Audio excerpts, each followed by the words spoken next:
How's it going, everybody, and welcome to the inaugural episode of the Kirbicast, hosted by yours truly, Gab the KiRBiZOiD. Today, we will be talking about all sorts of topics, such as Pokemon Infinite Fusion, Mario Kart Double Dash, my thoughts on the movie Renfield, which has come out in weeks ago, but bear with me, and then also we'll do a really quick discussion on the Nintendo vs. Point Crow discussion and that whole news cycle that has happened, but I'm not going to go any more into that. We will start in just a few seconds, but for those who don't know, this is the YouTube podcast that can't be surpassed, and the host of the show needs a nap. Like, really bad. It's the Kirbicast. How's it going, everybody, and welcome to the first ever episode of the Kirbicast. I am Gab the KiRBiZOiD, and I guess I should do a quick introduction since this is the first episode of the podcast, and this is probably something brand new, even for those that know me from my YouTube channel. This is probably very weird, very different, and for those that are, new to the channel and new to all this sort of stuff, thank you for watching and taking the time out of your life to bear with me. I appreciate it. So for those who don't know me, my name is Gab. I am also known as KiRBiZOiD on YouTube and Twitter, and yeah, no, I'm just a very passionate Nintendo content creator, and, even though sometimes I'll get angry at Nintendo every once in a while, I love them. I love all the games. I love them all. And maybe I'm a simp. I don't know. I'm fine with that, though, because I like video games, and I love to talk about them in great detail, but because I love also doing Let's Play content, which you can find over on my YouTube channel, KiRBiZOiD, I tend to, not have the time to talk about a lot of stuff in great detail, and especially games that I talk about in my own free time. Every now and then when I try to do more in-depth discussions on movies or video games, I tend to not really, I tend to fumble, and I tend to not give the topics the time and day and the effort that I feel like they truly deserve, however that is. So bear with me today. We are going to be talking about all sorts of stuff that have happened in the past month, and then for those that want an even more personal topics and more in-depth on the channel topics, I will be going into those into more detail regarding stuff like me going to a Legend of Zelda Tears of the Kingdom midnight release, seeing the Mario movie a second time, and even talking about the past year, essentially the debut year of my YouTube channel KiRBiZOiD. I will be talking about that over on my YouTube members only episode that will release the exact same day that this comes out. Yes, if you're watching this right now as it is being uploaded and it is brand new, there is a second full episode just for you if you are willing to pay $5 a month to become my Backstage Pass tier member over on my YouTube channel. You should be able to find a join button right there by your YouTube feed, and if you want to subscribe to a $5 tier, not only will you get a bunch of other perks like a Discord channel and always some time lapses and hints or some tips and tricks on behind the scenes art that I do, because for those that don't know, I also do all of the art that I do for my channel, except for the music. I am not nearly talented enough for that. I've made one a cappella song of me singing about Pokemon Scarlet and Violet. That's as far as I can go without, time and much more money. So if an extra episode sounds like a really cool thing that you want to spend money on, one, that means the world to me, and two, if you are financially available to do so, consider becoming the $5 tier member of my YouTube channel. There's also a $3 tier if you just want those backstage, those backstage behind the scenes posts, and it also just is a more sensitive and a much more transparent feed from me. So if that at all interests you, then yeah, consider becoming a member. But for those that just want this episode to get started, let's actually do it. So just a little bit more about me. I've been doing YouTube with KiRBiZOiD, I've been doing it for about 1 year, and overall on YouTube, I've been doing YouTube for, I think it's my 4th year now, which is just bizarre to think that in the 4 years that I've done YouTube, only 1 year was all it took with, with prior knowledge of how to do YouTube, more or less in heavy quotation marks, since, YouTube is rapidly changing and YouTube is always it's always evolving with how to succeed. And like, for example, here's a quick side tangent, because here's like a nice teaser on how this podcast is going to go. YouTube now requires people, and again, I wouldn't know because I don't have to apply for this anymore, but YouTube apparently like a few months after I finally got monetization for my YouTube channel, which thank you guys so much for doing that. I really appreciate it. We are getting so close to our first ever YouTube paycheck, and I cannot describe enough how excited I am to get my first ever YouTube paycheck. That's something else, man. That really is. But yeah, apparently something you need for monetization now on YouTube is you need to, if I remember correctly, you need about 10 million shorts views. That is batshit insane. I don't know how to think about this. There are YouTube channels out there that don't have monetization right now because they didn't think that they would need to make shorts. And that is bizarre. So for those that have to deal with that, I am terribly sorry. And for those that have been waiting for me to make shorts, because I was making shorts like almost once a week of clips of the main channel and stuff like that. I understand that. I'm very sorry. Shit's been going down, and if you want, I can go more into detail on that in future episodes of this or on future members only episodes. We'll figure that out. But yeah, just to say, shit has been going down. And I'm fine not talking about it. We have a lot to talk about today. So to kind of understand how this podcast is going to go down, essentially what I'm going to do is that this is going to be a monthly podcast where I get to go over all of the movies and video games that I've experienced, and on the members only episodes we will go into more detail on maybe some more in-depth opinions on those games, and also just some neat experiences I've had in my own personal life. For those that don't know, I am a relatively faceless content creator. When I did my first YouTube channel for the first 2 to almost 3 years of my YouTube career, I had my face out, and my face is out on the internet. There's family members that have my face out there. I'm gonna admit that. I'm not Dream. I'm not gonna try and keep myself completely private, but I'd rather not have my face out on the internet. I don't think I've taken a photo of my face and I'm not saying this as an active challenge, but I haven't taken a photo of my face in maybe 3 years. So it has been a hot second since I've last taken a photo of the old mug. But yeah, no, I like to keep a lot of my personal life separate. I like to keep my personal life very separate from my YouTube channel, just as a personal choice, because I like being the performer. It's not that I don't like being Gab in real life. That's not at all the case. I love myself, and I hope to inspire, positive, personally, like positive views on oneself. I hope to promote that to everybody and anybody that watches or listens to my content, since now I'm starting a podcast. But yeah, no, it's that's why I like to put that behind a paywall, because and not that I don't want you to, it's just those that really care enough about me, and I'm not saying this as an emotionally manipulative way, but it's the only way that I can think about it is, honestly, I don't like going too much into detail. Give me $5 to do it, I'll probably do it. I don't know. It's kind of greedy and money grubbing to say, but at the same time, I'm just, I like to be more open on my streams, which I also do on YouTube. I'm a YouTube streamer as well as a content creator. God forbid, I edit everything. I'm so tired.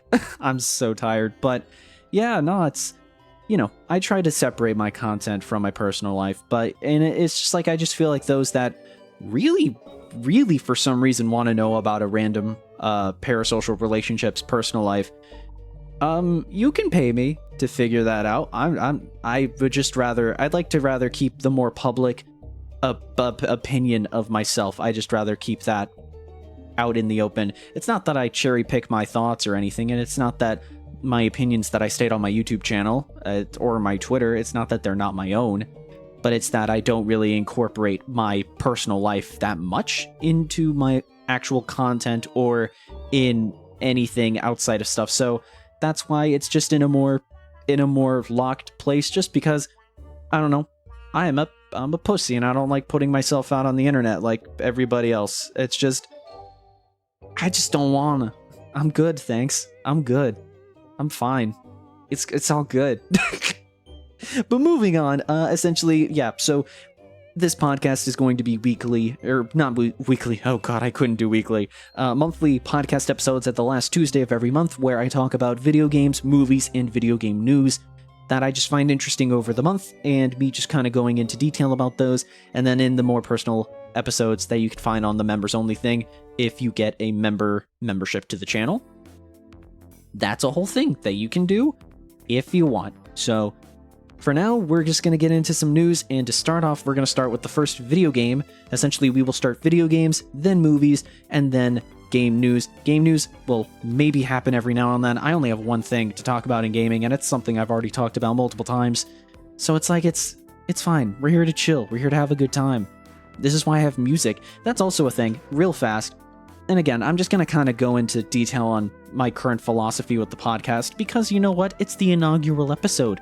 People might have questions about a blooming podcast and why they're doing it in the first place. So a lot of podcasts don't really have music in their episodes. That's not really something, at least from what I've seen, that is not something that podcasts have nowadays. And my philosophy around it is, I like music. Music is good, especially video game music. Almost all the tracks that you can listen to, the link to the playlist of the music that you can find from this podcast is in the description if you want to follow it and see what new tracks get added. And if you want to give me some suggestions for music that won't get me copyright striked, let me know in the comments down below or on my Twitter at KiRBiZOiD. I'd love to hear it.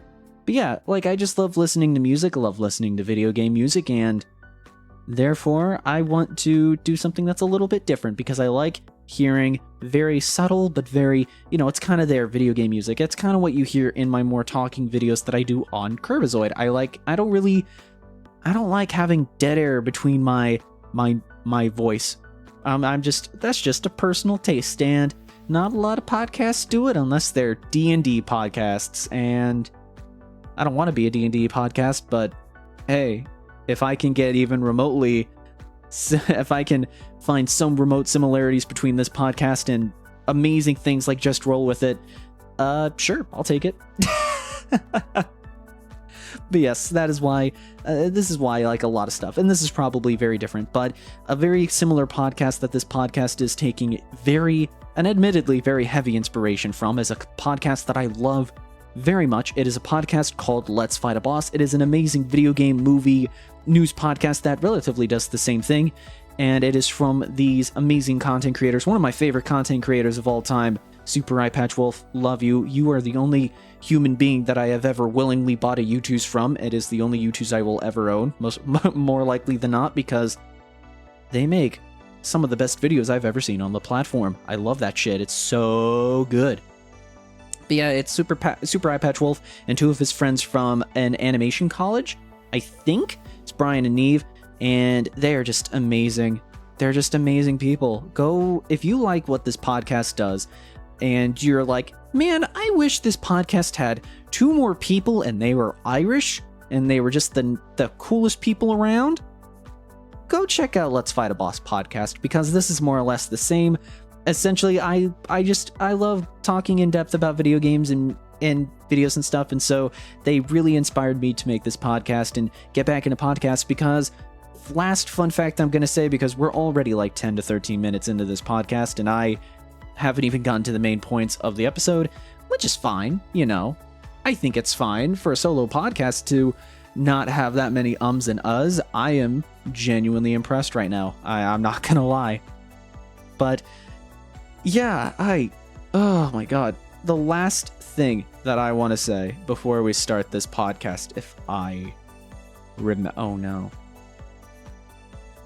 Okay, maybe so another thing about me is that I have senile old man brain, and probably editing Gab that has to edit this podcast is probably yelling and screaming at me profusely. And I'm terribly sorry, but I already forgot. Yeah, hi, this is Editing Gab. Nice to meet you. I don't know how often we will talk, but it's fine. Bear with me, there is a fan. It is the middle of summer here in Illinois, or it's getting to summer. It's hot, bear with me.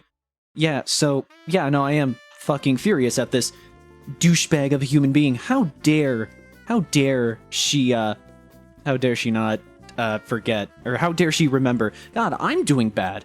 We might need an editor for the editor. Jesus. But no, quickly, the fact that I was trying to say is that I used to have a podcast years ago. It has been scrubbed from the internet, or at the very least, I removed it from its original source. Something tells me you can find it if you are so good of a goddamn internet detective to find it. That is if I even remember what the name of that old podcast is, but I did it during like early high school, mid high school, and yeah, no, it was a fun way to start my journey towards content creation. And yeah, no, it's just, yeah, no, I have some basic experience with podcasting, not a lot of actual professional experience, of course, but yeah, just to say that this is not my first ring in the rodeo sort of thing. So yeah, no, that's all I meant to say. Back to this stupid, dumb idiot, KiRBiZoiD, more like KiRButZoid, am I right? So without further ado, I think that's an amazing segue into the first game that I'd like to talk about today. So without further ado, let's finally get started with what this podcast is all about.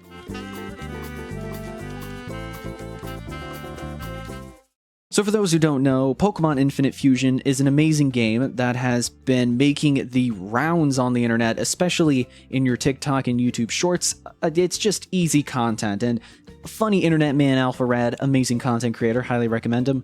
He has been more or less been completely transparent about the idea of playing Pokemon Infinite Fusion, which for people that don't know is a fan Pokemon game where the idea is very simple. Any Pokemon can fuse with any Pokemon, and with infinite results, there's a bunch of custom sprites, and it's constantly getting added with even more and more custom sprites to just make the experience just a really fun experiment of playing Pokemon, and at the same time, just finding a bunch of combinations of Pokemon that you really like, or Pokemon that you think would look really cool. And it's really cool because, yeah, on YouTube, everywhere people are just making compilations of their favorite Pokemon fusions from the game, and it is still gaining so much traction. I know there's like one or two YouTubers. There's one YouTuber that I really like who consistently does it, I think, pretty well, where he will constantly kind of like show a bunch of Pokemon fusions, and he has some really good they have really good reactions, they have really good scripted little jokes to add on the side, and I think that is really good. Raw reactions are always going to sell, especially if you're a loud internet funny man that likes to yell and scream. For those who don't know, I'm not that. At least I try not to be. I know that if Tomodachi Life 2 ever gets announced, then I'm going to scream like a schoolgirl. I can admit that, but that's not going to happen for a while. I like to maintain a pretty chill and relaxed attitude if I'm not doing a funny voice. But for those that can go, whoa, is that Big Chungus? Is that Big Chungus reference, which is real? That is if you fuse Snorlax and Lopunny. Real creative people there. No, that's very genuine, but it's just a YouTube content farm, and so it's an infinite. It's one of the fastest growing. It's the fastest growing popular Pokemon fan games that I think I've ever seen, because it's a really good premise. It's not that it's not, and it's gone so popular to the point where there's actually a well-known Dragon Ball Pokemon fan game scene where essentially you replace all of the Pokemon in Gen 1 with Dragon Ball Z characters, and it's a really funny idea. All the moves have changed into like different attacks that happen, where it's like maybe a growth move which increases your attack will become Kaiboken. That shows how long it's been since I've seen Dragon Ball Z. But yeah, it's a really interesting thing. That one has gotten a Pokemon Infinite Fusion version. I think it's called Dragon Ball Infinite Fusion. Go check it out. I don't know if it's a real game or not, but that's also cool because Dragon Ball also has a fuse mechanic, and that one, it's like in the show, pre-existing, and so that one just looks to be really cool. And yeah, let me know if you've played it. Let me know in the comments down below or on my Twitter, because maybe we'll play it on stream one day. Who knows? It sounds really interesting, but you never know. You never know. But going back into Pokemon Infinite Fusion, one of my biggest compliments to this game is that it got me out of my current Pokemon burnout, and it's gotten me to the point where I was like replaying a bunch of Pokemon games. So for those who don't know, I have a very love and hate relationship with Pokemon. I love Pokemon. It is one of the first video games I've ever played. Pokemon Sapphire on my Game Boy Advance SP, which I immediately got from, like, almost immediately selling my cousin's Game Boy Color that he gave to me maybe a few months prior to me selling it, so if that shows you how sentimental I was as a kid, if that doesn't say anything about my sentimentality, I don't know what will. But yeah, it was one of my... Pokemon is one of the first franchises I immediately locked onto. But one of my first memories of Pokemon is watching the Diamond and Pearl anime, because yes, I am a 2003 kid. How could you tell? I love Pokemon. I love the idea of these little critters, and especially I love the anime. I especially loved the recent Pokemon anime, not the newest one that has come out as of recording, Pokemon Journeys, that's what it's known in the US. I think they just called it Pokemon 2020 or 2021, whenever that came out. But I loved that series, like from the very beginning. I thought it was really good, and it was like the first Pokemon animated series that, you know, I can't say as an adult, but as like a grown-up, as an older teen, I actually got into. I got really into Black and White and X and Y when I was in like elementary school, middle school, and those are really good series. Black and White's one of my favorite video games of all time. I love Pokemon Black and White. It's just so good. I love it so much, but I am one of the people that unfortunately fell off so hard. For me, it started with Pokemon Sun and Moon. It was a very big Pokemon burnout where I just felt nothing when I played Pokemon Moon. I played it to the end, I played it to credits, and I was like, yep, this is a game, I played it. I think it's fine. I wasn't someone that fully was turned off from all of the new ideas, like the Ultra Beasts and the Gym Trials. I thought that was cool, and some of those I thought were genuinely really cool. Something to add a spin to that formula to not make it as repetitive as the series was, because it was the 7th generation of Pokemon games. Like, rightfully so, it was getting a little stale at that point. And moving on to Sword and Shield, I think the drama ruined the game for me more than the actual game did, because once the drama started, I couldn't not overlook the game's flaws, and I could not be critical of it, because it was at the time where Pokemon's actual care for the series, it's not that the care wasn't there, but it's just their actual commitment to make a good video game. That was when it was being questioned, and going into Scarlet and Violet, I was actually being pretty optimistic until the reviews. And then the reviews showed the game runs like poopy ass shit, and is pretty bad. I don't know what to say. It's not that good of a game, unfortunately. And so after playing that, and if you go to my YouTube channel, there is a 12-hour stream of me trying to finally beat Pokemon Violet, because I was playing it for so long. And it's just like, you can gradually see how, and again, that's the problem with playing a game for a very extended amount of time, while also being incredibly sleep deprived, but also there's nuance to it, where I was sleep deprived, I was already kind of pissed because the game wasn't performing well, it was crashing on me, and I would lose multiple shiny Pokemon in that game, and I'm probably saying Pokemon and Pokemon very interchangeably. So let me know in the comments down below how awful I am as a human being. After that, I had a very big Pokemon burnout where I still am to a point where I am very hesitant now. I am finally at the phase where I am extremely hesitant, no matter how interesting it looks, to play Gen 10. Whenever that comes out, if you're listening to this in the future when Gen 10 comes out, if it ever does, and it's the best Pokemon game ever made, let me know, because that'd be interesting. I mean, I'll probably have played it. All things considered, I'll probably play the next Pokemon game because I'm a streamer. Have to play the next Pokemon game, whether I want to or not. It is just so interesting, right? It is just this... It's so hard to explain. But it was just at that point where, after that 12-hour stream, I did not want to play Pokemon anymore, and I didn't. And then Infinite Fusion started, and immediately when I started playing, I was already ready to drop the game in the first few hours, because I was like, I don't care about the Pokemon formula anymore. It's not interesting at all. Like, I don't care about the turn-based gameplay. I don't care about the type system. I don't care about trying to make it challenging. Nuzlockes are oversaturated now on YouTube, and it's not to say that people who do those like forms of content like Alpha Rat, Jane Animations, all those people that unfortunately that shows how limited my of the Nuzlockers I watch.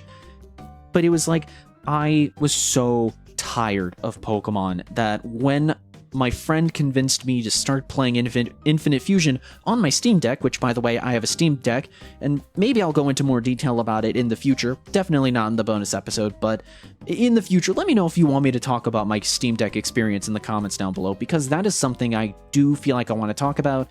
But really, the Steam Deck has been out for more than a year, and I wonder, I need to know if people would actually want to listen to me talk about it. Maybe if it comes up more often than not, then maybe I'll talk about it more. But for now, we're not going to talk about it because we're already super deep into this episode. It is just the idea that I was ready to quit it. My friend finally convinces me to play Infinite Fusion, so I downloaded it on my Steam Deck, and I made like custom borders and everything for it to launch it on the Steam Deck launcher.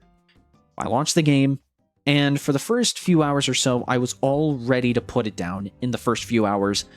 It's not that the fusion concept was not interesting, but the problem is I am someone who plans much more than I do in actual it's not commitment, but in action. I plan more than I take action, and you can probably tell that in the sense of, wow, it's weird that a podcast made by a YouTuber with a little more than 1,000 subscribers already has a theme. They already have a theme song that they made themselves. They already have a logo. They already have like a YouTube thing. I planned this podcast so far in advance, and again, I'm the only person that works on this channel. So I've taken a very long time to finally get this out, and the problem was I had another episode planned before this until I was like, you know what, let's announce it at a later time, let it leave in the oven and kind of figure out what I want to do with this podcast before even doing anything. And here we are. Welcome. How are you? But it shows that with a game especially as Infinite Fusion, and especially with Pokemon games, is I will always try to plan my teams out in advance, where I'm like, okay, here's what my team's going to look like, here's the Pokemon I want to use, and this is the team I'm going to use by the time the credits roll, this is the team I'll have. I pushed myself to not do that, if that makes any sense. I committed myself to play the game, and when I played it, I wanted to just not, I wanted to not plan in advance. I did not want to do that, and so I changed it to the modern version. I think when you first boot up the game, it is just Gen 1, and it's just the Gen 1 Pokemon that would have originally appeared, and so you just have that pool of Pokemon. I found out if you make a new game after your first game, you can then change it. I think you can change it anytime, but I made another new game because I for some reason it didn't like input my name. The Steam Deck version is a little buggy, but it works really well if you know what you're doing. I set it up, I got everything down, everything is all good, and I set it to the modern setting, so I had a giant range of Pokemon, which you would think would be even worse for me, but because I decided and pushed myself a lot more than I normally did in a Pokemon game to kind of just figure out, just not do any research on what Pokemon show up, not do any research on a fusion, it's just only fuse with what you have and what looks interesting. And that made the experience so much better. Again, I don't want to go into too much detail with the actual game, because in all reality, the game is it's just Pokemon. But you have the idea of Infinite Fusion. There's some Pokemon, there's like more modern Pokemon in the routes, and so there's a lot more variety for fusion ideas and stuff like that. And real fast, I will put up on the screen right now what the fusions that I have are. I saved them in my Discord, so editing Gab put them on the screen right now. Kablam! That's what my team looks like right now. And for those that are listening to the audio version, I'm scrolling up in my Discord so that I can find out the team that I had.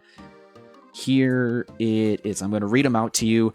I know, and again, I don't try. It's not that I don't try, but it's just that I just take a lot of time to figure out what I want to do, and sometimes I go off the seat of my fucking pants. So here we are.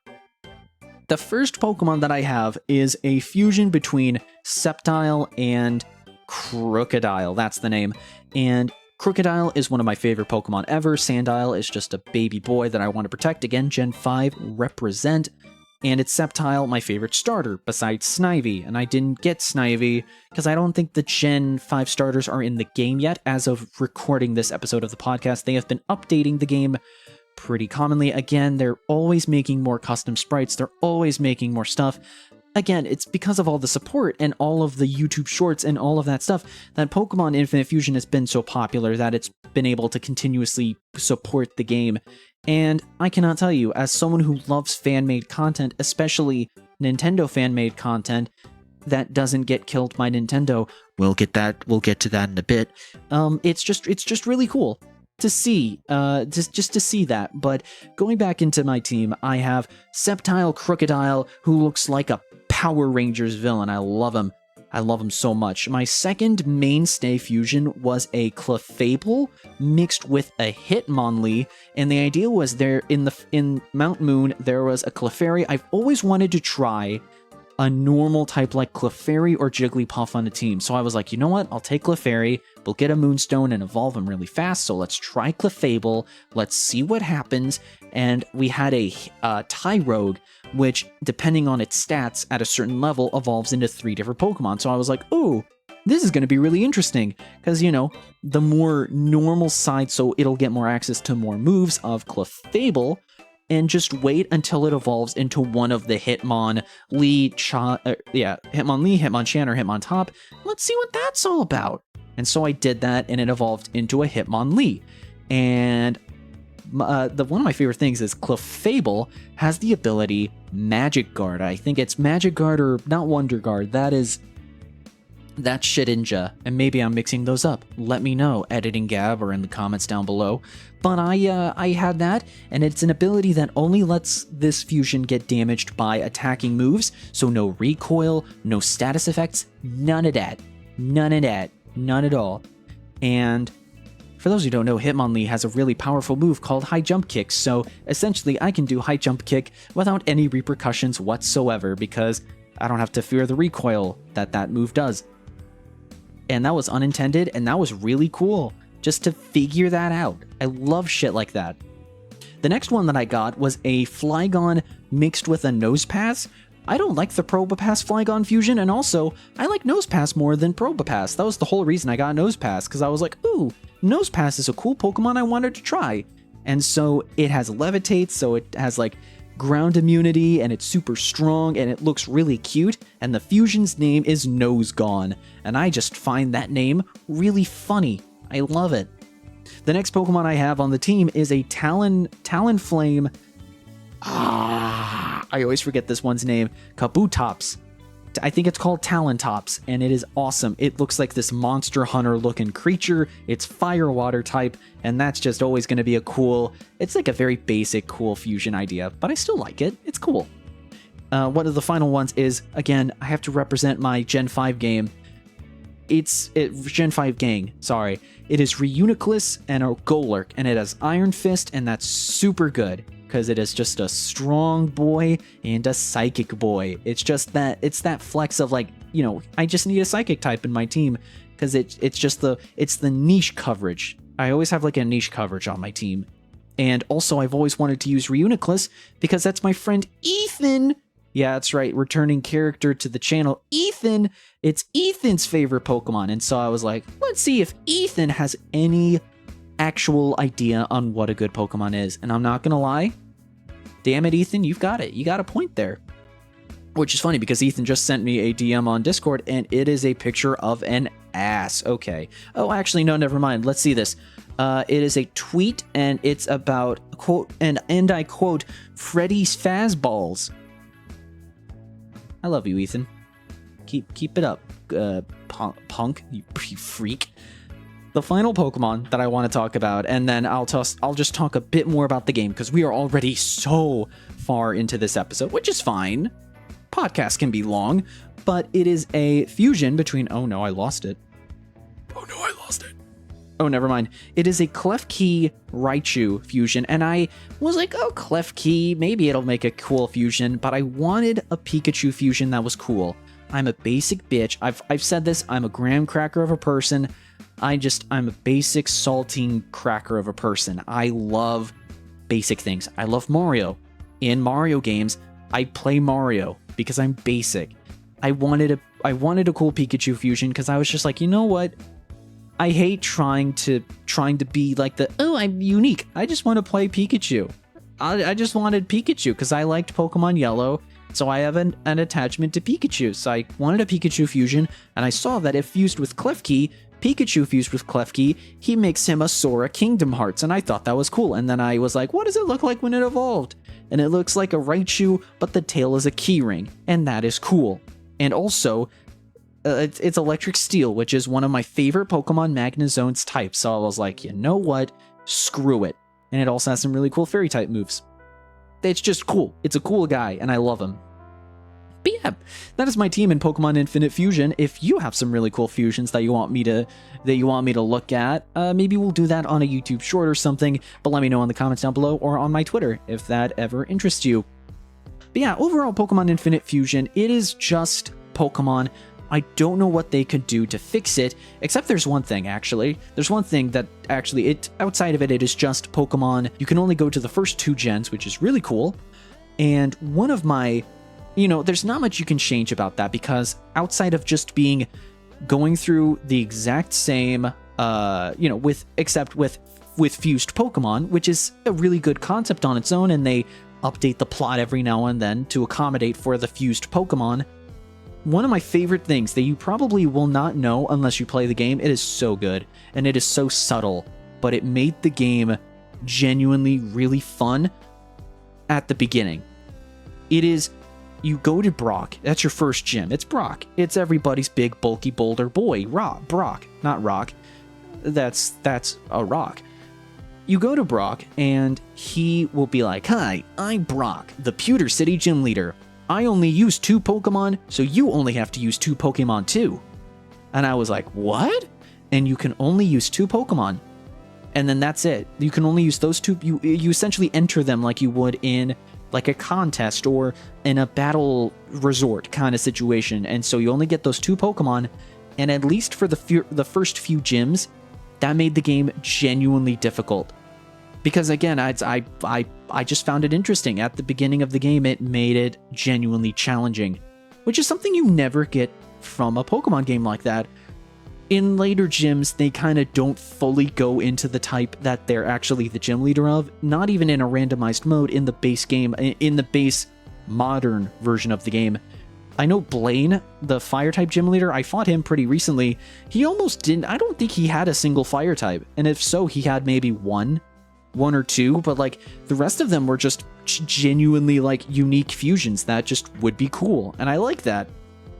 I like that there's more variety to the gym leaders, like they can have a fire type as their big. That's what I liked about Pokemon Scarlet and Violet. Their final Pokemon was a Pokemon that wasn't normally a type that they took, but then they terrestrialized it into their gym type, and I thought that was a really cool idea, because you get to use those Pokemon to characterize the gym leader even more.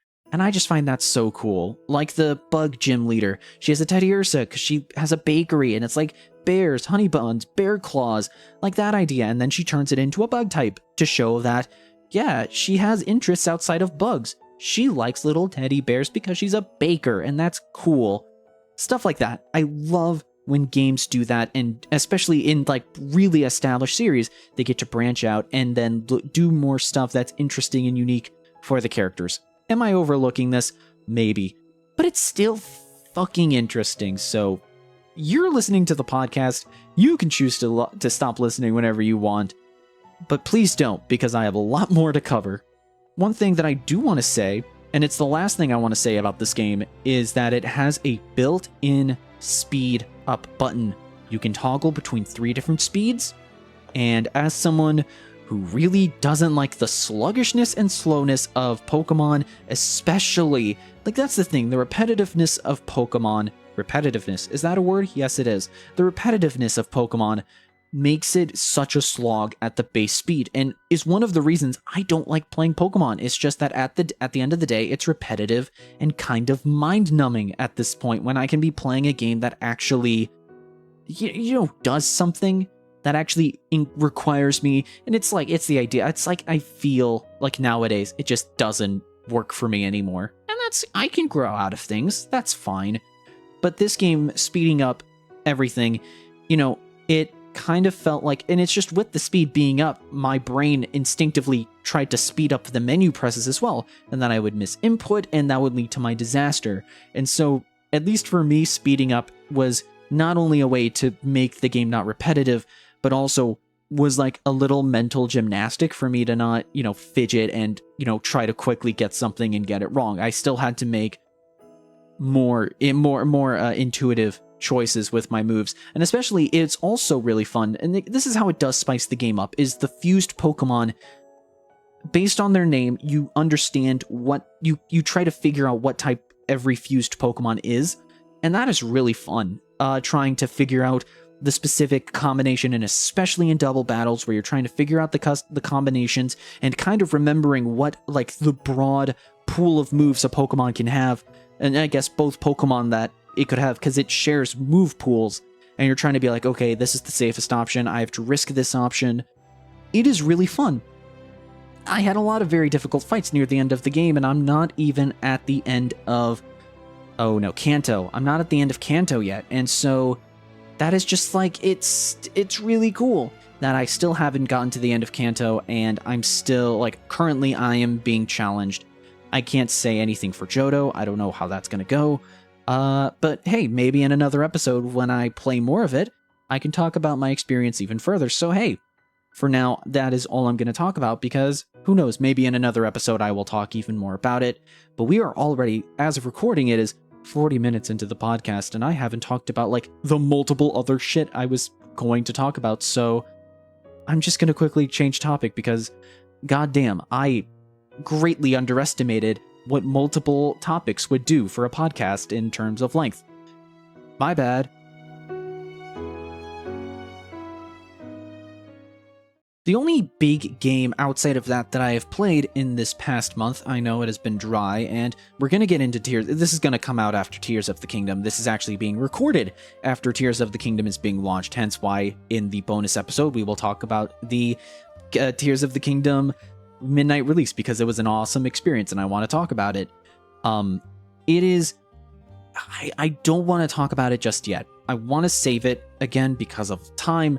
I'm going to save it for next month. So if you want to hear my thoughts on Tears of the Kingdom, either go to my Tears of the Kingdom streams that I'm doing, or just wait for the next episode, because I can promise you Tears of the Kingdom is going to show up in the next episode. But the other game that I want to talk about today, at the very least, is Mario Kart Double Dash. And again, I'm just now realizing that the two games that I'm going to be talking about today, in this episode, tonight, whenever you're listening to this, they're both on the Steam Deck. So maybe I should go into the Steam Deck. I won't this episode, but maybe in another episode. Who knows? As a kid, the first ever video game that I ever played was Mario Kart Double Dash. It is the first video game I've ever touched.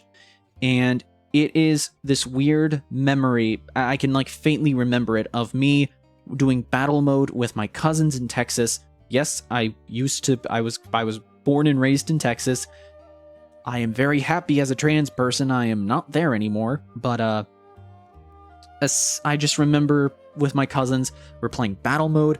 I'm 2 or 3, and I'm just sitting there, and I'm playing as Wario and Waluigi, and I'm just driving the car into a wall and constantly changing between Wario and Waluigi in the seats, because I thought it made a really funny noise, or when you tried to use an item and he didn't have an item. And I had the greatest time ever, because that was the beauty of video games for me as a kid. But yeah, oh god, it is so weird, because it is now 18, 9, it's about 17 years since that moment. And I'm 20, by the way. I'm just saying 3, 17, 20. You can do basic math. At least I hope so. I hope my audience isn't literal toddlers. I can assume, but you never know. It is just really insane for me to think that around 17 to 16 years later, I am talking about finally actually playing Mario Kart Double Dash, the first video game that I ever touched as a human being. And it is good. By the way, I forgot to do this, but I'd like to end these game segments with and same thing with the movies, I want to end it with an overall score out of 5, which quickly I'm going to say, for those that want to know what my 5-point system is. 0 is absolute dog shit, 1 is terrible, 1 is terrible, 2 is meh, 3 is good, 4 is great, 5 is perfect. Currently, I give Pokemon Infinite Fusion a 5 out of 5 as a personal, I fucking love this game. No. Wait. 5 out of 5 means amazing. It's not a perfect game, but it is just a game I absolutely adore. It's a 5 out of 5 for me. Love that game. If I have to give Mario Kart Double Dash a score using my 5-point system, I don't know, and I'm gonna just say right now, I'm not looking at my notes. By the way, that I have some notes just to make sure I'm keeping myself on track. I give Mario Kart Double Dash a 3, very close to a 4. And I know, all the hype leading into this, where it's the first video game she's ever played, what's it gonna be? It is a 3, leaning into a 4. It is a good game, but I don't love it. And I'm gonna be honest, it is faintly because I understand that the game's great. The game's awesome. I love it. It is a really good game in the sense of one of the most original video games ever made, where it is a tag team racing game. In No Not Crash Tag Team Racing, we don't talk about PlayStation here until I talk about a game I played on my PlayStation 3, god dang it, which I do need to do. I have so many PlayStation 3 games, and I need to pick those up. But for Mario Kart Double Dash, it has one of the most original, because at the time no one thought of it, but you just get to pick 2 random Mario characters, any ones that you like, any ones that you love, any ones you live or you laugh with, and you just race. They just race, and they both provide stats, and you can pick the car. It was the biggest. It essentially innovated on so many things in Mario Kart that eventually became mainstay staples, like drifting, choosing your kart that you drive, visibly seeing your character's stats. I don't think you were able to see the stats in the first 3 games, the original Super Mario Kart, Mario Kart 64, I don't think you could. Mario Kart Super Circuit you could on the GBA. But not, I don't know. I feel like as the years went on, the stats actually mattered. Because nowadays, the Mario Kart 8's, Mario Kart 8 stats, those are there's a meta now to getting the right stats nowadays if you want to get a good score in online Mario Kart, which sounds so cool, and I want to do it, but I don't have time because I'm playing too much Tears of the Kingdom. I can't lie to myself, but it is, so much of that has led into the mainstay things that happen in Mario Kart 8, where, you choose your character, choose your kart, you get to customize your kart now, and the stats, and you get to do so much, and the drifting is amazing. I love modern day Mario Kart drifting. And that brings me to my first, and here's the thing, I have to go at this as understanding what it's done, but at least nowadays feels a bit dated. This is something that, as someone who has never grown up and it was actually constantly playing this game, I have to understand that it is a landmark in game design, but it is not something I currently enjoy. I can appreciate it, but I don't have to enjoy it. It is, and I know this is going to tickle a few feathers, so what a fucking good way to start a podcast. That is my thought on Mario 64. I can appreciate the game for being the landmark in 3D games, and if it wasn't for that game and its innovative, amazing music, amazing level design, and all that stuff, we wouldn't have games like Mario Galaxy, Mario Sunshine, and Mario Odyssey that we have today. Even Galaxy 2, I just wanted to be more broad. But I don't like how the game controls. I think it feels sluggish and not nearly as tight compared to Mario Odyssey and Mario Sunshine. Those games are so much better to control that it feels so bad that I actively hate playing Mario 64. I love watching people speedrun the game. I love watching people play the game and 100%ing it. It is the only Mario 3D game outside of Galaxy 2 that I have not 100%ed. And Galaxy 2 is not a willing not wanting to 100%. I just don't have the game. Mario 64, I'm willingly not 100%ing. And that's saying something. I 100%ed Mario Sunshine, and this is a tangent. We're talking about karting. But it's this, just to wrap it all around to Mario Kart, it is the exact same idea where I love the game, I think it's fun, and I think the idea of making your own Mario Kart ships is just amazing. I mean, if you think about it, except if you don't. Okay, well, I shouldn't say that. There's babies in the game. Don't ship babies. That's yucky.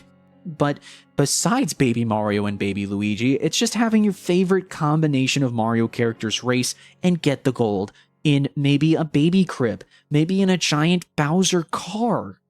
Because you like Bowser, but you wish he was more of a car. Stuff like that. It is a really cool game, and the idea of just picking like a duo of characters you think wouldn't even be together, like Mario and Bowser, putting them in a car and them having to work together to get the gold. That's just really cool. The simple idea of Mario Kart Double Dash instantly makes it one of the best racing games ever made. I can understand that. And again, it made drifting into an actually usable mechanic that you never used at all. Like, it was like a mechanic that was cool, but if you were trying to actually win the game, you would never actually use in, like, most circumstances. I'm sure there's a million circumstances for fucking drifting in Super Mario Kart that you will tell me in the comments, but I don't care. That doesn't prove my point.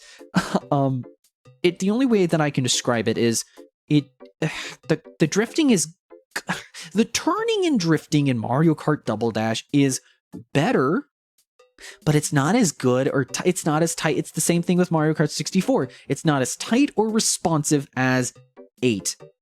It is just, I don't know, man. Like, I love the game, but the way that every car turns is it turns from the back. The wheels turn from the back. It's like every time you turn or drift, you have to think about it in the sense that your car is slipping from the ice, because of your car being in a front wheel drive, it feels like the back of your car is slipping because of the ice on the road. But somehow this is an active mechanic that I have to control. And again, people are probably furious about this in the comments, but that's how I feel, because it doesn't feel nearly as good to control. Just turning doesn't feel as good. Other Mario Kart games have a better car, and it probably is because of the way the cars are, that in a realistic sense, that is how they would control. The idea is that the character is helping turn, it's helping the drift in the back. The character in the back of the car is always helping with the turning and stuff. And for those who don't know, the way that Mario Kart Double Dash works is one character is always in the front driving the car, and then one character is in the back throwing the items, and then each character can hold one item, which is also the original idea of the double item block in Mario Kart 8 Deluxe. That is that whole thing. Again, it's just constantly the source of all the really good things being added to now modern Mario Kart games, and I can appreciate that, and it is fun, but it is still during the era of we're still trying to figure out if the drift should be tight and responsive or quote-unquote realistic. It is still in that weird, it's still in the, it's just really good, but it could be better, and it's especially nowadays where we're like, it's okay, but it's definitely not as good as Mario Kart 8 or even Mario Kart Wii to an extent. And that's just how I feel about that, and, you know, same thing with Mario 64, it's just that idea of it's good, I can appreciate it, especially with it being the first of so many things in the Mario Kart franchise, but man, I will much rather play Mario Kart 8. To go into more of the actual detail of the game outside of the drifting, the track design is really good, and so many of the tracks that I know from playing Mario Kart 8, I really like. I love the look of the almost, it's still polygonal, but it's trying to be as smooth as a GameCube can handle smooth graphics. Where like Mario's nose is like weirdly polygonal, and their arms are just kind of balls that they turned into hands. I love that physical look, that it's still polygonal kind of design. Like Smash Melee had more rounded character design, I just love this weird middle ground between the polygonal and the smooth, quote-unquote, realistic graphics. That era of graphics is just one of my favorite, and it's easily one of my favorites because it's also nostalgic, because they did the same thing in Mario Kart Wii. In fact, they even kept the same, I didn't even do that right, wait. Or something like that when a race starts, and then Lakitu comes out with 3, 2, 1. It's, again, so much of that is bringing into a game that I like. And so for that, I really enjoy the game as a historian standpoint, but then actually playing the game, the turning is just weird. And two of my biggest complaints is, starting off, the game has, I think, 3 cups. 3 cups. And some of the tracks I don't particularly like, especially with the bad handling of the cars and the turning and stuff that I just don't enjoy. Now again, that might be sacrilege, but again, I think it definitely has to do with how clunky the cars control. I love Yoshi Circuit. I kind of enjoy Daisy's cruise ship. That one's kind of fun. Luigi Circuit is a loop-de-loop, and then like the chaos of all the cars kind of front collisioning into each other. It reminds me of my PTSD with my car crash. That makes me happy. I mean, it's a fun mechanic. I'm just kind of joking and self-deprecating. It's fine. You'll get used to it. I think it's 4 cups. You unlock a 4th cup along with King Boo and Piranha Plant, which, hey, as a Luigi's Mansion fan, fucking love King Boo. I stand a Boo King. But it is... It just doesn't help that the track designs they don't help themselves with the handling of the cars, and it is not fun, especially with the small variety. That is only 16 actual car tracks. Not to mention there is a Rainbow Road, which I haven't unlocked yet, because I'm bad at the game, and I haven't, I think you have to first place everything in 150cc. And that leads into my next problem. Not only do you need to do that, which is way easier, I have a series on YouTube where I get first place in 200cc Mario Kart 8 Deluxe. That is really fun, and it's chaotic, and I love it. But it has better controls. I'm never gonna let that down. But it's just, it doesn't help that this is still in the generation of gaming, and especially in Mario Kart, where the game actively cheats. It's not that it actively cheats, it's just that the AI just rubber bands, and you never have a moment to rest. The only times I've ever had moments to rest was when I played Baby Mario and Baby Luigi. For some reason, that just immediately breaks the game. Or no, when you have Koopa Troopa and Paratroopa, those guys especially. Baby Mario, I think it's those lighter characters that just have the higher acceleration. For some reason, that is just, they just are like, oh, the high acceleration, which again was like the early meta for Mario Kart 8 Deluxe, where it is light characters, drift boosts, you just get more drift boosts, and as long as you trail drifts, you're going to keep the flames and you're going to keep going. That is how the game goes, and I can accept that. But it is just the game, I feel like I never have a moment of peace. I have had multiple moments where out of nowhere, in the last second, I get Mario Karted and I lose a race for just like an out of nowhere reason. And the thing is, I think I like it more in Mario Kart 8 because it feels like it's actually fair. The items I can understand, that's RNG, and it's like balanced so that, first place doesn't get the best items and last place can get an item that can change the entire course of the race. I understand that aspect, but I don't understand the aspect of items where the CPU gets items that can actively hurt you, and then they can just rubber band and immediately pass you at the very last second. I feel like the passing still needs to be deserved by skill. I feel like it feels like I'm not skilled enough, or it feels like no matter how skilled I am in the racing aspect, I can always get beaten by that because the CPU rubber bands. And whereas in Mario Kart 8 Deluxe, I feel like if someone passes me and an item happens and they pass me, I feel like at the very least, that driver is skilled enough to still catch up the entire time.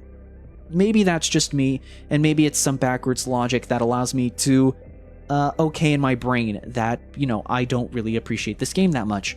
Who knows?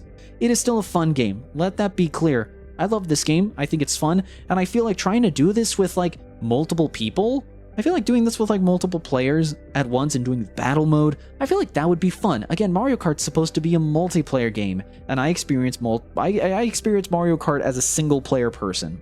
I can understand that. This is coming from a person who has played only Mario. As a child, I only played Mario Kart games with like the tight drifting that we know nowadays. I played mostly single player. There is a bias there, and I can understand that, and maybe there are more biases that I do not understand that are showing very prevalently. Who freaking knows? But again, you're listening to someone's opinions on the internet on Nintendo games you probably didn't even think existed, or probably weren't even thinking we're going to be talking about. Or we're going to be talked about, sorry. So, like, who cares, It is just, I think the game's fine, and people that get butthurt about it, like, it's a video game, it's ones and zeros. If you enjoy the video game, enjoy the video game. I'm not saying you can enjoy it, I'm just saying I don't. I'm just saying that I don't. And, I still recommend the game heavily for those that want a different experience than Mario Kart 8, because it's one of the only unique Mario Kart games, and that's why I love it so much. Regardless of how, sometimes annoying it is to play, it is one of the only Mario Kart games that tried to be different. Like, you can't say that nowadays. You can't say that a lot of Nintendo games really try to do anything different, except for, like Splatoon 3, like, had a lot of controversy early on because people thought it was just a nothing burger. They thought it was just Splatoon 2.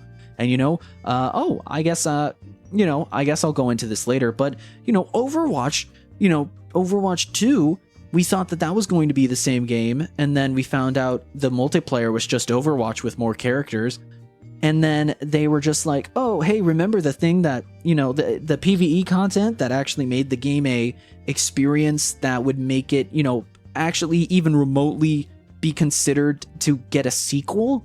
We're not going to do it because we want to profit off of battle passes and whatever. It's annoying. It's annoying, and it feels bad, and it's like that no one wants to try to do anything new. No one wants to try and go above the expectations, and I'm not, okay, I should say this in a different sense, because this sounds very privileged, and I can admit that, but it's the idea that, it's a basic human feeling to always stay with the familiar. There's millions of exceptions on the planet, but human beings have a unique tendency to stick with the familiar, and especially companies that want to make a lot of money. That's just it. It's seeing a game, and especially, looking back and seeing a game that actually decided, let's try and turn the racing genre on its head all over again by just introducing the idea of driving with two people and seeing how far we can go with that. Even more so with Mario Kart and the wackiness that ensues with that. That's just cool. And that is just impressive. And I can always appreciate it for that. So that's why I want to lean it towards 4. But again, my more sour gameplay experience personally, I have to give it a 3, just personally. Again, 3 is not bad. It is good. 3 is good. It's just, that's just how my weird, unique voting system works. But yeah, that is the only other video game I wanted to talk about. The next thing I want to talk about is a movie, and we will talk about it right now. We're going to talk about it now. So I'm not much of a Nicolas Cage person. I've never really watched a lot of the movies. I am an uncultured swine, I know that, but for some reason the idea of Nicolas Cage being Dracula, that just interested me. And that is why I watched Renfield. It is a movie about what if the original movie Monster of Dracula from Universal, I think it's Universal, yeah. What if the original Universal version of Dracula and Renfield, they lived to the modern day, and what if we made it a huge allegory for abusive relationships? Like, what if we did that? I'm not saying that as it's a bad thing.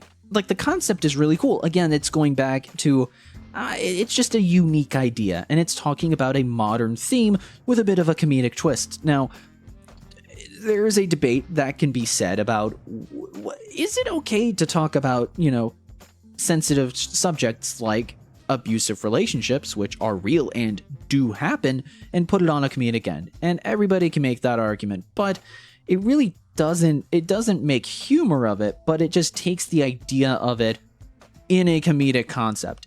Violent relationships and abusive relationships are a real thing. Like, that is something that we cannot escape from.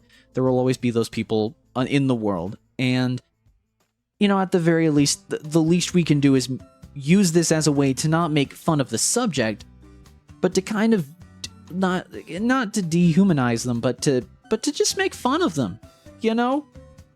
I can make fun of abusers. They're fucking abusers. Fuck those guys. Make fun of them. And so the idea it kind of takes, and so the movie itself is, what if Renfield wants to get out of this abusive relationship with Dracula, which, kind of is, it kind of like, it goes through a weird allegorical story of someone figuring out that they're a dependent, which, for those who don't know, roughly just means, and again, this is coming from someone who is more or less a dependent myself, it is an idea of, you just need someone. You need someone in order to feel complete.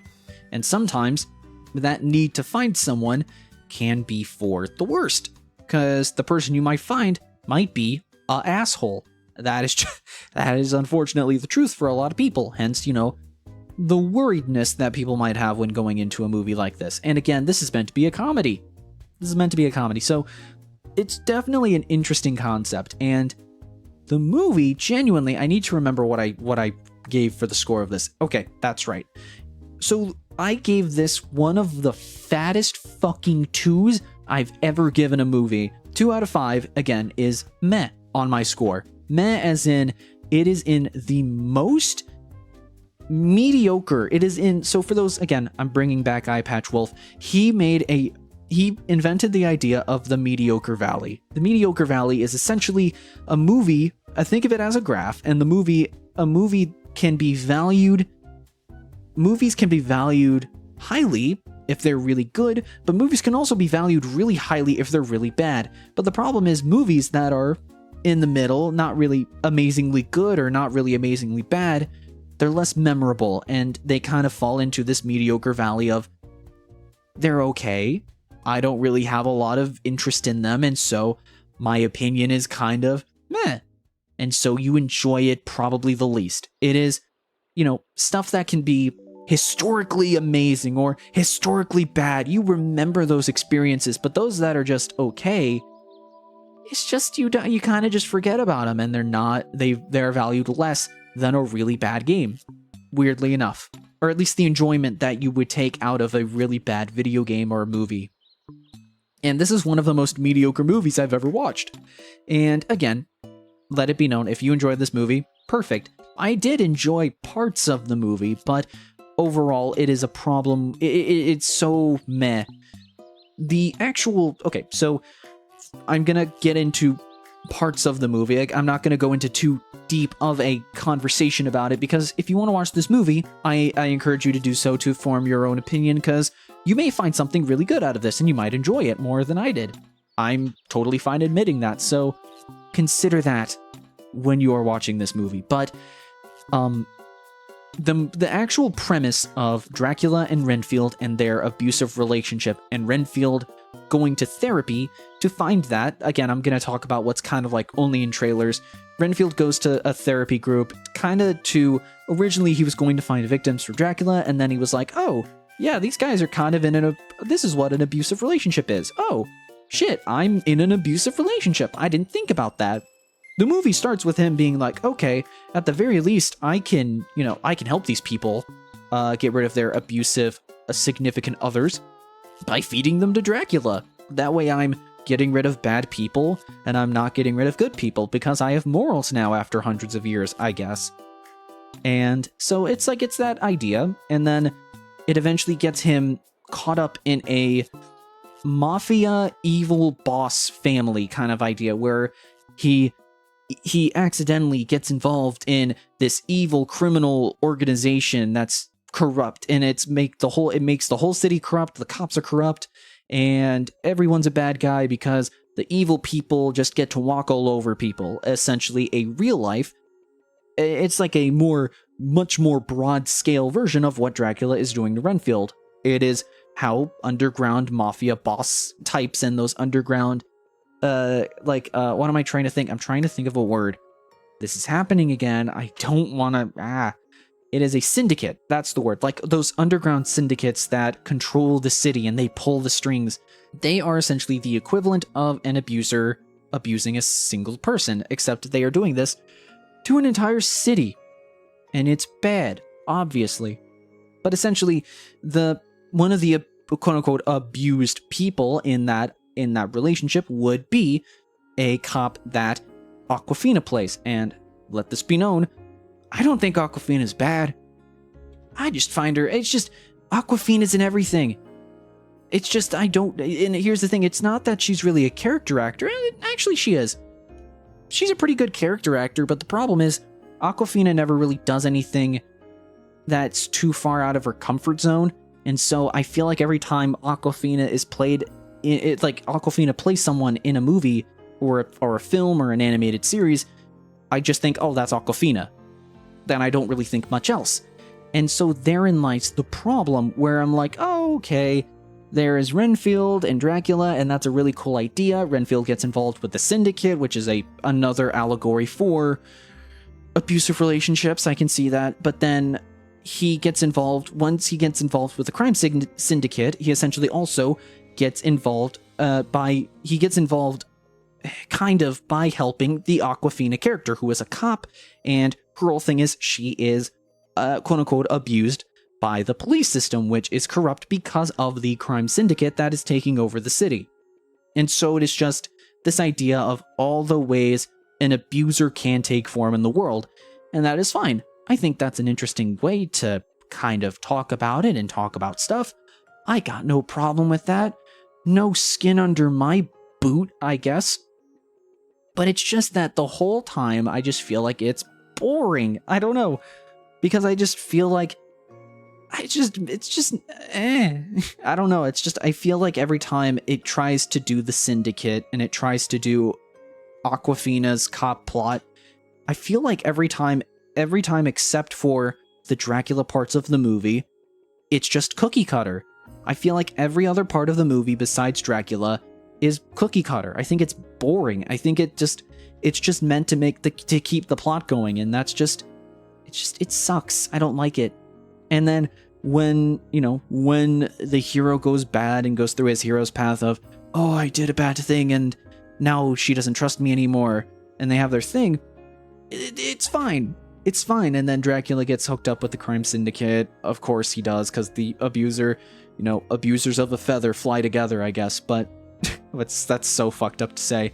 But they team up and they're the big bad of the world, and then Awkwafina and Renfield team up. It's just like, it's fine. It's just so fine. It's okay. One of the things I do like about the movie I love and hate, is the fight scenes. This movie, I wasn't expecting to have in-depth fight scenes, like choreographed fight scenes. The fight scenes are sometimes really fucking cool. One of my favorite things to say when I talk about this movie to people is, it looks like Renfield. There is a scene where Renfield is fighting people. He has his super strength because he gets super strength from eating bugs because, ew, yucky, which is fine.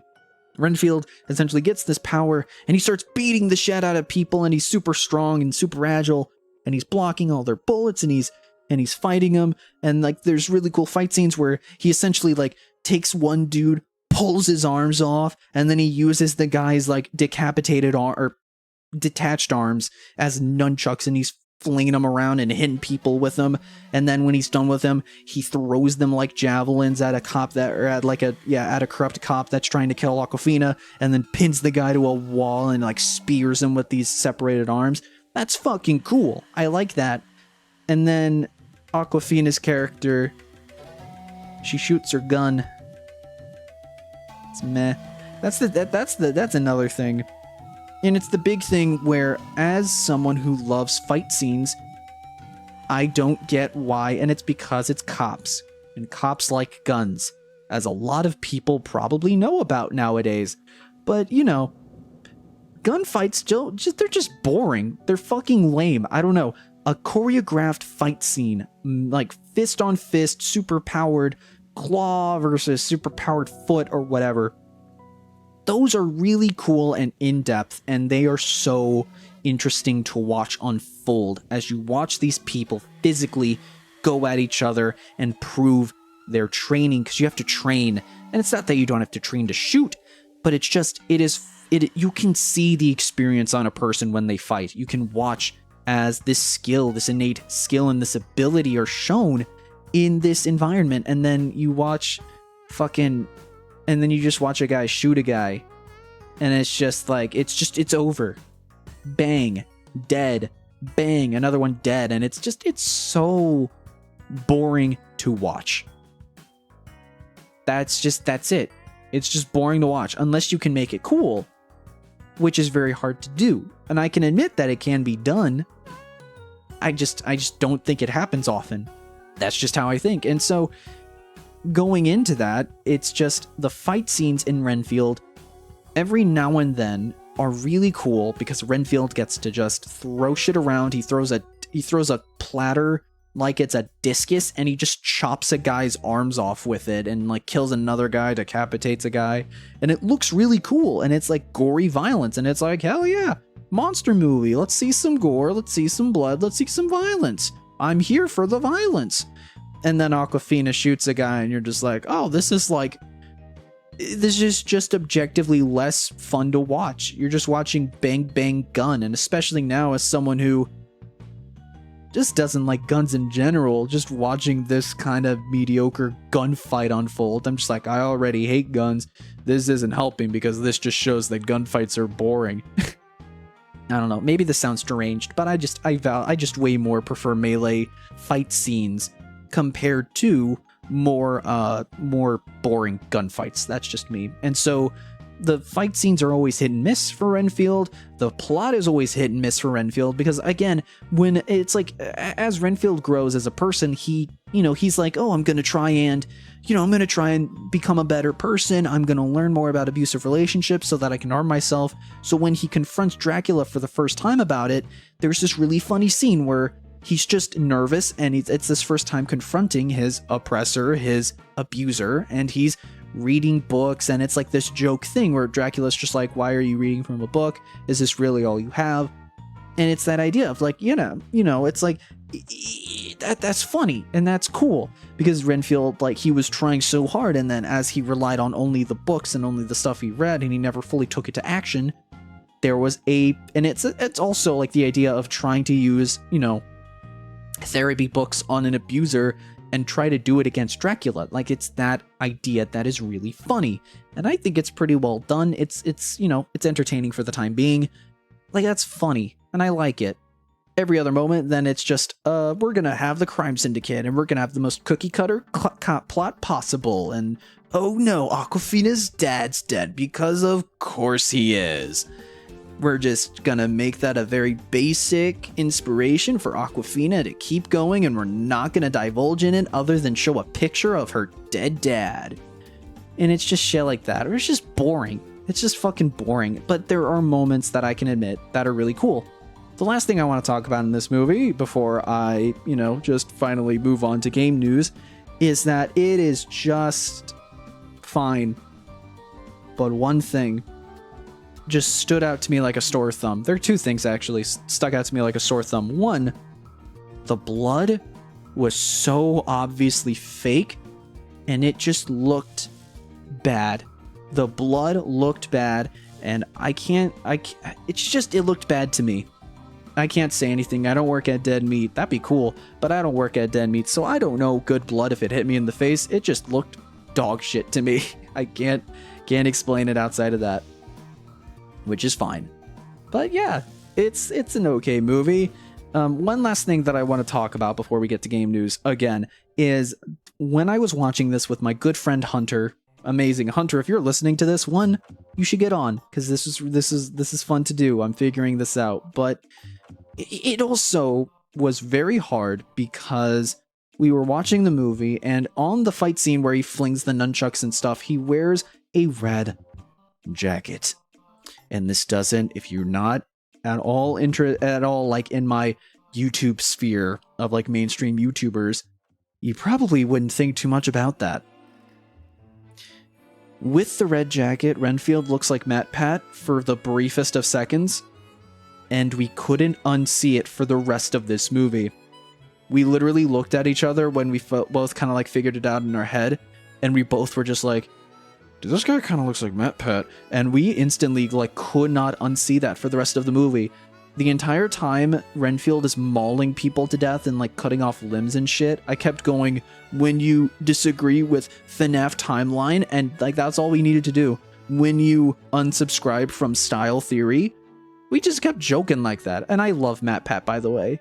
He's a precious little dad. He's a precious dad bean. I love MatPat. He's a cringe fest, but I appreciate him, and I love learning stuff from him. It's just cool. I love learning.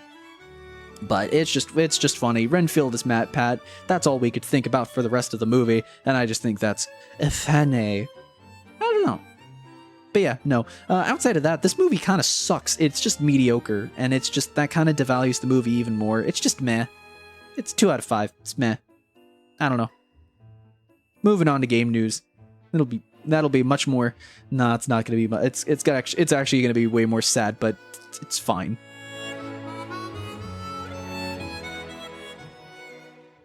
Now, I love Zelda Breath of the Wild. I think it's a really good game, and you know, I kind of gave it less credit than I gave it less credit back in the day. You know, I kind of played it and didn't think much about it, but now playing Tears of the Kingdom, it made me realize how much I enjoyed the base game, and especially love the improved game. Again, we're not going to talk about Tears of the Kingdom, but man, wouldn't it be cool to experience the wide open world of Breath of the Wild with more than just yourself? Play with a person, and imagine the content that you can make with that, with friends, with YouTubers, just in general, just having fun with that, and playing the game with multiple people. Well, Nintendo apparently doesn't like that at all.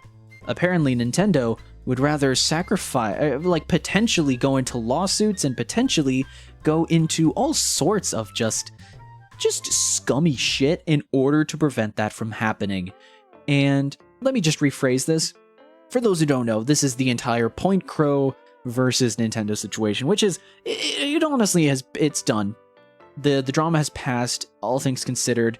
I feel like the parties are at a standstill right now where I think everybody's kind of just accepted that it happened, and things have changed and things are being moved on. But goddammit, this is a monthly podcast and I need to talk about this because I'm a Nintendo fangirl and I want to talk about it badly. But yeah, for those who don't know, the idea is Point Crow essentially made a bounty for someone to create a mod for Breath of the Wild, which, I need to preface this, does not contain any actual assets of Breath of the Wild. The mod does not contain assets, but it essentially works like a randomizer or a Game Genie where it is an add-on to a software which then, once activated, kind of scrambles and reworks the software itself to modify it. It is not using any assets, so technically is legally fine, except for the fact that he made a bounty for a Breath of the Wild multiplayer mod, which essentially allows it allows player-to-player interaction and seeing the other player in Breath of the Wild, and it's really fun, and it led to such really fun content. There's a battle royale that played, and there's a lot of YouTubers that really got a kick out of it. It's just a fun experience. It's the idea, years ago, there was a very popular multiplayer mod for Mario 64 and Zelda, I almost said Breath of the Wild, Ocarina of Time, where you just played, you try to let's try and finish I keep saying Breath of the Wild, let's finish an Ocarina of Time randomizer together as multiple people, and we just get to kind of laugh and have a good time. And Mario 64, let's try and beat the game before a speedrunner does it all together, and it's really good content, and Breath of the Wild essentially did the same thing. There's even a Mario Odyssey multiplayer mod, but I don't know if that's out, and again, I'm not going to talk about how to get it, because I like money, and I think money's good. But yeah, no, it's just the idea of Nintendo going specifically into Breath of the Wild, and there's multiple reasons for it. You know, Tears of the Kingdom was coming out. They didn't want attention to move away from that game, and also Point Crow is a very big YouTube channel, so essentially making a lesson out of him was, I'm not going to say it was a smart thing to do, because it wasn't. It's dumb. Any bystander looking at this is probably either they're like, oh, it serves him right, he did something illegal, which is like, I guess he did something illegal? Not really, though. He's just playing, he used a software to, like, mess with the code. It's not really illegal. You can mess with something that is just your property. It's not stealing assets, it's not piracy. You're just messing with stuff, and it's, you know, in that sense, it's more morally gray than anything, but it's still not illegal, you know? It's, in a sense, and in a sense, it's not illegal.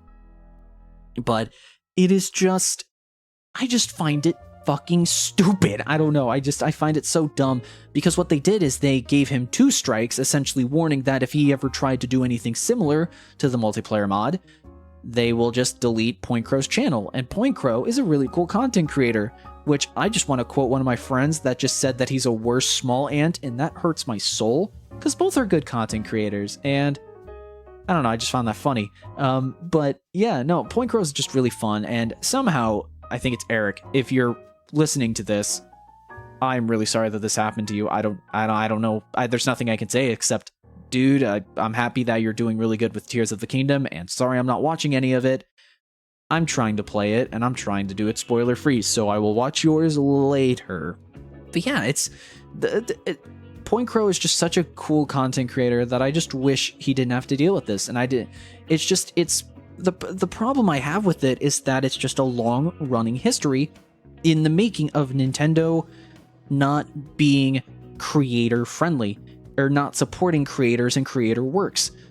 Xbox and Microsoft, like, literally Xbox gave you the ability to, at least with my Xbox Series S, I was able to buy dev mode just on my Xbox if I wanted to try something and I wanted to put RetroArch on it, or I wanted to do something. They actively were like, hey, want to mess with our fucking consoles? Here you go, do it. And I find that super admirable, because it's like, it's my fucking property, let me modify my shit. I'm not wanting to pirate your new games. I want to support active developers, you know? Pirating a retro game is a different, I think it's a different thing. And maybe it's me trying to justify me doing that, but fuck you. It's just Nintendo has a very well-known history with especially with the Bowser situation, where a guy named Bowser essentially was selling ROMs or something. He was selling hacked Switches, he was selling ROMs, and it's interesting because, again, I don't want to call out this friend out loud, so I'm just gonna say it. It is so hard. It's tricky, you know, because essentially he was selling hacked Switches and he was selling ROMs, I think, on his website, or he had like advertisements set, and so he got sued to high hell. Like, he was sued really bad by Nintendo, and that is unfortunate. And I think 1/3 of all of his future income will be given to Nintendo until he pays off his fine. One of my friends brought this point where they were like, well, why shouldn't he get paid? He's doing work, and so he should be paid for the product. But the problem is, the product is a hacked it's unfortunate. It's like, it's a secondhand market, but the problem is, it's the idea of selling a hacked product that is currently in a current, you know, it is currently actively being sold. It is actively, you know, games are actively being made for it. There is a chance that a hacked console could lead to piracy of Switch games. And while I pirate retro games, I can say with 100% honesty, I do not condone in any way, shape, or form pirating modern video games. I don't. Because what you're doing is you're actively taking away from active developers. You're actively taking money away from people that are like their future careers rely on the success of the current game that you are trying to steal. Stealing retro games is a whole nother thing, because especially with Nintendo, they have no plans to like really re-release any of their old content. So if they're not going to make it available yourself. But the problem is, Switch games are available and actively are available to purchase online and in person. The price maybe is a problem, and it's like, I could see the instance of, well, I want to make sure it's good before I buy it. With Nintendo now publicly, releasing a $70 video game, I can understand that point as well. Does it mean you should steal it? No. And the thing is, you can't say that it's just you, it doesn't matter, because if you're doing it, probably multiple other people are doing it, and it's actively hurting developer sales. And it's like, regardless if the game's doing well, I just don't support stealing modern video games, because that is just actively hurting an industry that is already suffering from bad work environments, and that's just not my thing. So it's like, it's the idea, so going all into this, with that knowledge in mind, I understand Nintendo's logic, but do I agree having a person actively have their job threatened, their creative job threatened, in order to prove a point? No. I think this should have been discussed privately. I think this should have been discussed all sorts of ways. And then if the content creator wanted to publicly address it, or if you wanted to publicly address it, that's fine. But why did you have to show oh, it's because it's the internet. And especially with the internet, with so many people, you have to make a headline in order to show that you're serious, I guess. But it's annoying. And Nintendo has been doing this. It's one of the only companies that have been doing this, and it's just disheartening as a Nintendo fan, you know?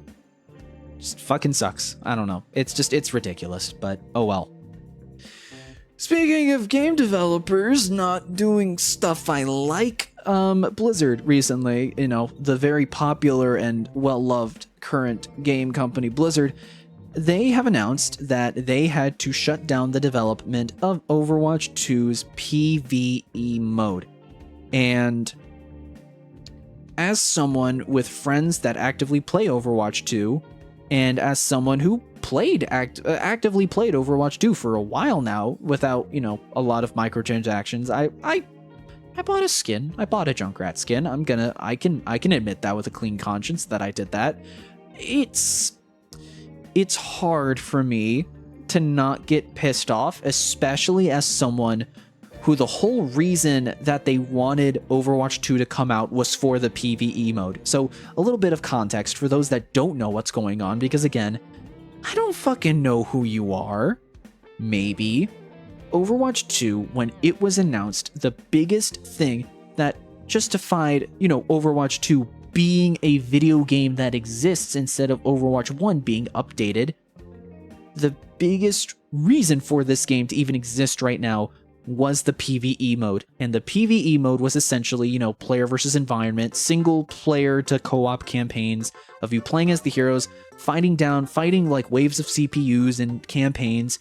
And one of the biggest perks, or one of the biggest selling points, that's it, of this PvE mode was to level up your heroes and maybe level up skills, but it was also to change skills and have customizable skills and have a skill tree where you can upgrade and swap out skills.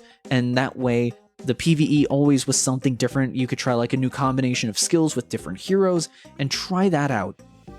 They announced that this mode, after I think it was 4 years of this game being teased, 2019-ish, yeah, they just weren't going to do it. And it is very hard, again, as someone who really wanted the game, again, the only reason this game was originally supposed to exist was it is Overwatch with some upgrades, some new characters, and also this PvE mode. And then when Overwatch 2 came out, people realized, oh yeah, this is just Overwatch, but they just wanted it to be a free-to-play game, a live service game. That's the only reason they made this game. Well, I really hope the PvE mode is good. No. That's not the case. The PvE mode now, the biggest reason people wanted it was like the last hope for people that wanted Overwatch 2 to be good. And those that are enjoying Overwatch 2, I'm happy for you. But I think everybody that plays Overwatch is just like, well then what was the point of this game coming out? And to clarify, the developers recently have stated that there is still going to be PvE content, but the big scope of the PvE that was originally intended for the game is just not going to be your thing. And considering the workplace environment of Activision Blizzard during the time of the game announcement and the game now. 2020, 2021, the whole Blizzard kind of fucking sucks news coming out, you know, that whole thing. That happened in between these two things, and also considering, you know, we are getting some PvE content, it's just, you know, considering the game, how it runs, there are so many justifications, and you know, they're still doing some form of a PvE content, it's just not the skill tree, it's not the customizable skills, even though, and I want to reiterate this, there are custom games on Overwatch 2 that do this exact fucking thing, where you get upgraded abilities and different abilities and shit. It's like the fans made it, dude. You can make it. Just don't announce it so early if you weren't confident that it was supposed to come out, dude. It's fine. Just fuck off, man. But it's like, it's that idea, right? How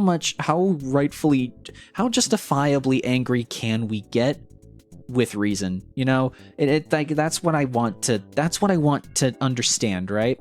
It's the idea of, yeah, maybe it's like the idea with the Mario movie video that I made a while back, where it's, I want to understand the nuance, and the nuance is, these people work at Blizzard. Blizzard is a dogshit company to work at for game developers. Again, if they want to work there, that's fine. If you want to work in a bad environment, I can't say no to you, you know.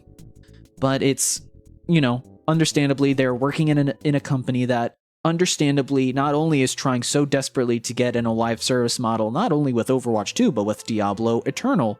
I think it's the name of the game. The one on the phones that fucking sucks.